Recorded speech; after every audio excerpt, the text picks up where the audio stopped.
Sonolibro presenta El péndulo de Dios, de Jordi Díez. 1. Por fin, a primera hora de la mañana, estaba todo listo para abrir la subasta.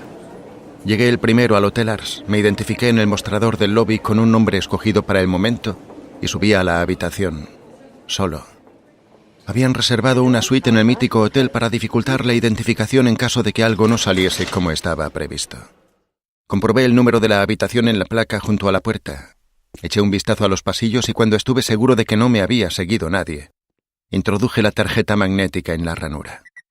Tras un suave clic, empujé la pesada puerta y entré.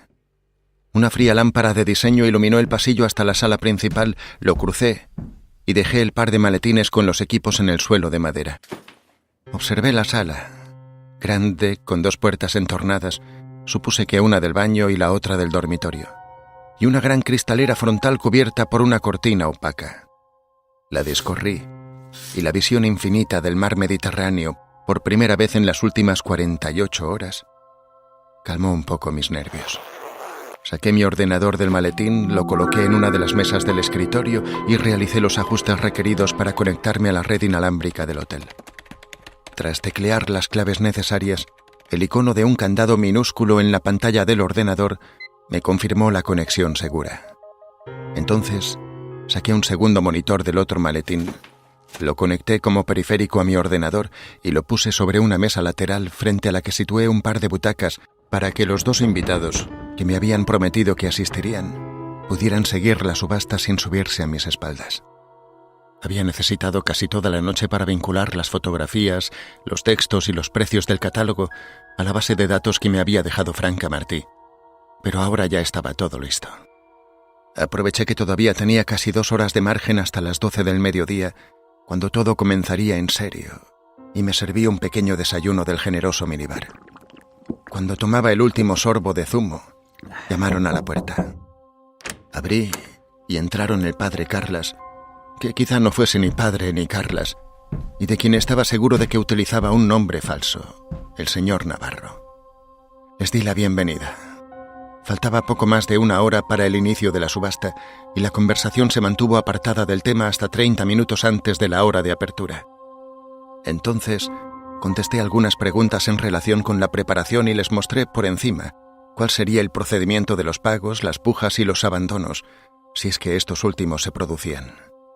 Los productos subastados estaban preparados para que, a medida que se cerraran las pujas y se certificaran los cobros, se vincularan a un número secreto que recibiría el comprador y que le serviría para reclamar el pedido en algún lugar seguro. Me certificaron que todos los compradores ya estaban avisados. No era necesaria ninguna clave de seguridad para acceder a la web de la subasta, tal y como les hice saber, porque la dirección IP de la página solo la conocían aquellos a los que les hubiese sido facilitada y después desaparecería para siempre. El servidor de conexión se había contratado en una empresa de Andorra y la base de datos estaba alojada en uno canadiense. Un trabajo excelente de Martí. Si se hubiese tratado de algo perpetuo, las medidas de seguridad habrían sido mayores, pero siendo como era algo único y muy breve, no requería de más miramientos. Parecieron convencidos a la par que nerviosos. Las 12 menos 10. En ese momento deseé desconectar todo y desaparecer de allí, pero ya era tarde. La primera petición de conexión parpadeaba en los monitores. Los tres nos miramos y yo me situé en mi sitio al teclado. El padre Carlas y el señor Navarro se acomodaron frente al otro monitor. Para garantizar la seguridad y el anonimato de los compradores, solo conocíamos su nombre en clave. A la primera petición se añadieron 12 más, y a la hora prevista, 12 en punto. 13 desconocidos comenzaban la puja por los 47 objetos robados del pasado. La mayoría eran pergaminos y pequeñas figuras de vírgenes y santos, también alguna pintura de reducido tamaño. Supuse que el contenido de la subasta se había seleccionado más por la facilidad de su transporte que por su posible valor. Casi todas las pujas quedaron definidas más o menos en su inicio. Imaginé que los coleccionistas, de cuya naturaleza no tenía idea, sabían muy bien qué pieza o qué piezas eran de su interés. De todas formas, había previsto un mecanismo por si algún artículo era objeto de pujas múltiples en los últimos 2 minutos de la subasta, que ésta se alargase automáticamente en periodos de 2 minutos hasta culminar la venta. Si con suerte esto no ocurría, en apenas 5 minutos certificaría los cobros para que el programa enviara las claves necesarias para retirar la mercancía, y adiós muy buenas, todo el asunto a la papelera de reciclaje de mi memoria. Me sudaban las manos y no veía el momento de acabar. De pronto, un destello en la pantalla anunció una puja casi simultánea de 2 compradores por un mismo objeto, una hoja de pergamino escrita por ambas caras y teñida de color púrpura.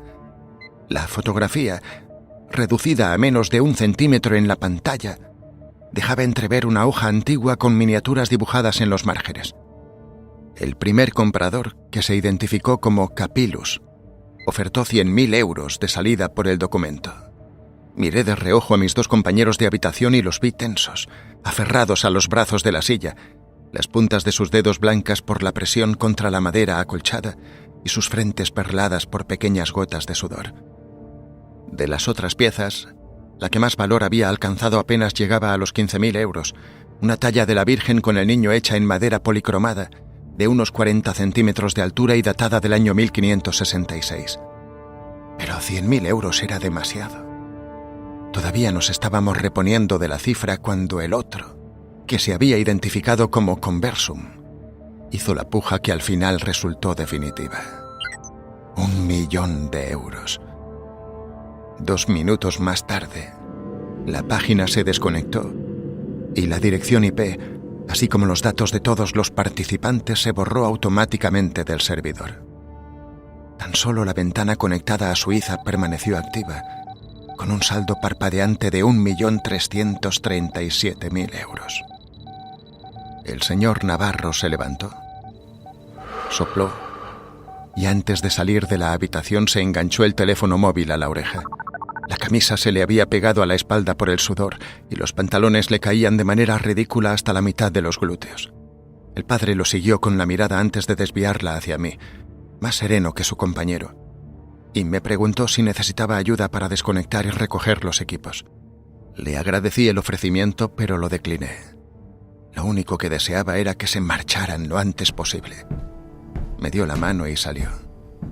Los rayos de sol que entraban por los amplios ventanales atravesaron impunes la tensión de 2 horas y media, acumulada ahora en un monitor frío rematado con una cifra escandalosa. En ese momento, recordé las tapas rojas y negras del viejo libro de mi padre y comprendí, sin necesidad de más pruebas, que había cometido un grave error al aceptar el trabajo. Uno más que añadir a mi lista vital.